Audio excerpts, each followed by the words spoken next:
Hello friends, आप जानते हैं कि यूनेस्को के अनुसार इस साल पृथ्वी के इतिहास की सबसे बड़ी और खतरनाक सुनामी बॉक्सिंग डे सुनामी फिर से आने वाली है। ये सुनामी इतनी बड़ी होगी कि जहां 2004 में आई सुनामी में 250,000 लोगों की जान चली गई थी, वहीं ये सुनामी ऑस्ट्रेलिया की आधी आबादी यानी 1 करोड़ लोगों को पलक झपकते ही खत्म करने की शक्ति रखती है। अब मैं जो कह रहा हूँ वह आपको समझ में नहीं आएगा, इसलिए इसे देखें। साल 2004 में जब बॉक्सिंग डे सुनामी आई थी, तब अफ्रीका के ईस्ट लंदन शहर में बड़े बड़े कंक्रीट के ब्लॉक्स उखड़ गए थे। पूरा पोर्ट एलिजाबेथ तबाह हो गया था और उस पर मौजूद गाड़ियां और बोट्स तक पानी के नीचे आ गई थीं। अब अफ्रीका की ऐसी हालत देखकर आपको लग रहा होगा कि सुनामी यहीं पर अफ्रीका के आसपास ही आई होगी, लेकिन असल में ऐसा नहीं था। ये सुनामी अफ्रीका से कम 8,500 किलोमीटर दूर इंडोनेशिया के वेस्टर्न कोस्ट पर आई थी और उसका असर अफ्रीका पर पड़ा। अफ्रीका में तो सिर्फ 1.5 से 2 मीटर की सुनामी आई थी, लेकिन इंडोनेशिया में इस सुनामी की ऊंचाई 5 गुना ज्यादा यानी करीब 10 मीटर थी, जो एक 3 मंजिला इमारत जितनी ऊंची होती है। आप खुद ही सोच सकते हैं कि वहां पर किस हद तक तबाही हुई होगी। उस सुनामी में जिंदा बचे एक 17 साल के बच्चे का कहना है कि उस बहाव की मार इतनी खतरनाक थी कि वह बेहोश हो गया और जब उसे होश आया तो उसके चारों ओर बस पानी ही पानी था और हर जगह लाशों का ढेर लगा हुआ था। दरअसल हुआ ये था कि जब मार्थी अपने दोस्तों के साथ बीच पर सॉकर खेल रहा था, तब अचानक एक बड़ा भूकंप आया जिसकी आवाज किसी एरोप्लेन के ब्लास्ट जितनी जोरदार थी। इस आवाज को सुनकर मार्थी अपनी गाड़ी लेकर भागने लगा, लेकिन इससे पहले कि वह दूर निकल पाता, एक बड़ी काली लहर तेजी से उसके पास आई और उसकी गाड़ी से टकरा गई। मार्थी के अनुसार इस टक्कर का झटका इतना जोरदार था कि वह तुरंत बेहोश हो गया। जब उसे होश आया तो वो और उसकी गाड़ी ढेर सारे लाशों और मलबे के बीच तैर रहे थे।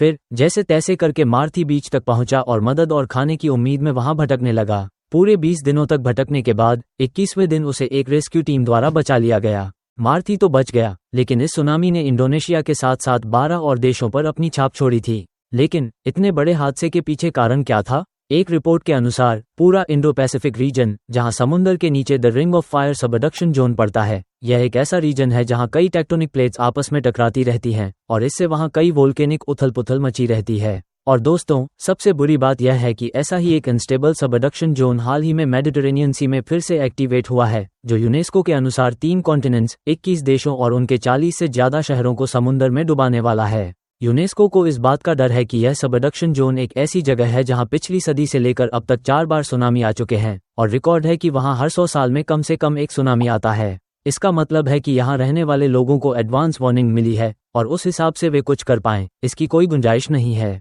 इस रीजन के लैंडलॉक्ड होने की वजह से सुनामी की लहरों को किनारे तक पहुंचने में सिर्फ कुछ मिनट लगेंगे। 1902 में जब इस रीजन में आखिरी बड़ी सुनामी आई थी, तब एक तरफ रेडियो पर उस सुनामी के आने की चेतावनी जारी थी और दूसरी तरफ सभी के रेडियो रिसीवर तूफानी लहरों में तैरते हुए नजर आ रहे थे।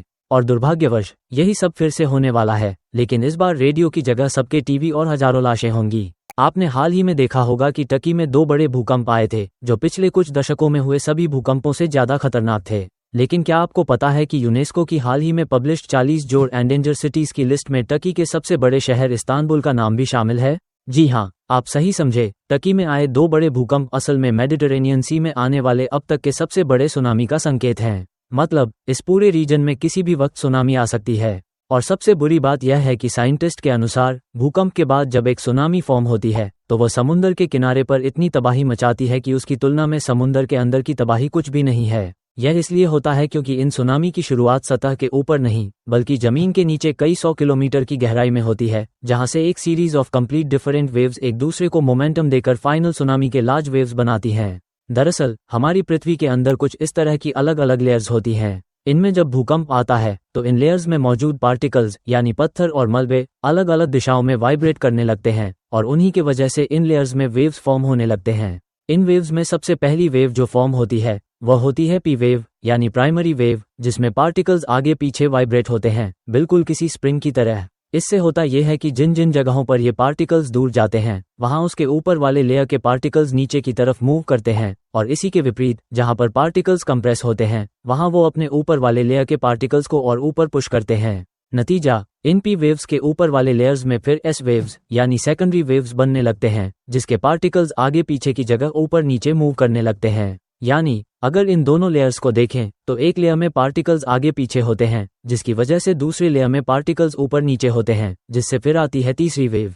दरअसल इन दोनों लेयर्स के पार्टिकल मोशन का कंबाइंड इफेक्ट सबसे टॉप मोस्ट लेयर यानी समुद्र के तल पर दिखता है, जो आगे जाकर सुनामी का कारण बनता है। कैसे? पी और एस वेव्स के इफेक्ट्स जब समुद्र के तल तक पहुंचते हैं तब वहां मौजूद तल के पार्टिकल्स पानी को ऊपर पुश करते हैं, जिससे पानी भी ऊपर उठता है। लेकिन इसके बाद तल के पार्टिकल्स फिर अपने पूरे वजन के साथ पीछे की तरफ गिरते हैं और उनके ऊपर मौजूद पानी उसके अपोजिट डायरेक्शन में आगे की तरफ धकेला जाता है। यानी अगर हम इसे सरल करें तो जमीन के नीचे पी वेव से एस वेव बनती है और फिर एस वेव ऊपर जमीन की सतह पर एंटी क्लॉकवाइज मोशन पैदा करके रेली वेव्स बनाती है और आखिर में इन रेली वेव्स से पानी के पार्टिकल्स क्लॉकवाइज मोशन में घुमाकर एक सुनामी बनाते हैं। इन लहरों की सबसे खास बात यह होती है कि इनके बनते वक्त ये बिल्कुल नॉर्मल लहरों की तरह दिखती हैं, लेकिन किनारों तक आते आते उनके साथ कुछ ऐसा होता है जिसके वजह से वे एक सुनामी का रूप ले लेती हैं। आप इसे इस इमेज की मदद से समझ सकते हैं। यहाँ आप देख सकते हैं कि जब वेव्स फॉर्म होती हैं तो पहले उनकी स्पीड और वेवलेंथ ज़्यादा होती है और हाइट कम, लेकिन जैसे ही वे किनारे की ओर बढ़ती हैं वे नीचे जमीन से टकराती हैं और उनकी स्पीड अचानक से कम होने की वजह से वे स्क्वीजी गेन करती हैं, बिल्कुल किसी टूथपेस्ट ट्यूब को अचानक से दबाने की तरह। इसका मतलब ये होता है कि बहुत कम स्पेस में बहुत ज़्यादा पानी इकट्ठा हो जाता है और इतना वॉल्यूम ऑफ पानी एक साथ गिरने से एक सुनामी कई घरों को बहा ले जाने की ताकतवर हो जाती है। लेकिन आज हम सुनामी का अंदाजा पहले से ही लगा सकते हैं बिना किसी इंस्ट्रूमेंट का यूज़ किए। इनफैक्ट आप मानोगे नहीं, लेकिन टिली स्मिथ नाम की एक टीनेज लड़की ने बिना किसी इंस्ट्रूमेंट के थाईलैंड के माई खाओ बीच पर करीब 100 लोगों को सुनामी से बचाया था। ये बहुत ही इंटरेस्टिंग घटना है। उस वक्त हुआ ये था कि टिली स्मिथ अपने फैमिली के साथ उस बीच पर वेकेशन के लिए आई थी। तब उसने देखा कि शोरलाइन अचानक पीछे सरक रही है और समुद्र कुछ अजीब सा बर्ताव कर रहा है। और बस इसी के साथ उसके दिमाग में एक अलार्म बजा, क्योंकि महज 2 हफ्ते पहले उसके ज्योग्राफी क्लास में उन्हें 1946 के हवाई आइलैंड की सुनामी का एक वीडियो दिखाया गया था, जिसमें यह बताया गया था कि छोटे छोटे वेव्स में जब पार्टिकल्स क्लॉकवाइज मोशन में घूमने लगते हैं तो उससे किनारे की शोरलाइन पीछे सरकने लगती है। टिली ने तुरंत इस पैटर्न को समझा और तुरंत वहां मौजूद कोस्ट गार्ड्स को अलर्ट कर दिया। उन्होंने समय रहते बीच पर मौजूद 100 से ज्यादा लोगों को वहां से एक सेफ जगह पर शिफ्ट कर दिया और उस दिन ये सभी लोग उस हादसे से बच गए।